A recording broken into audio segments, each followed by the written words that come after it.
ಇಷ್ಟ.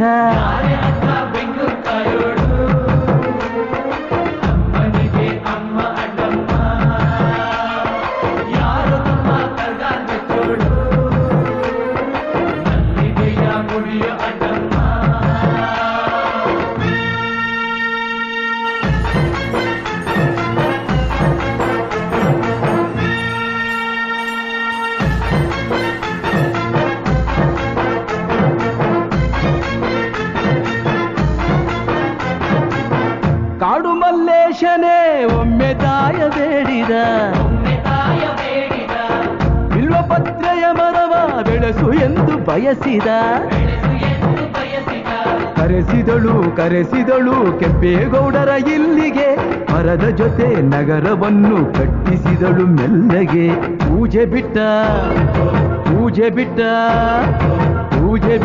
ನಗರದೊರೆ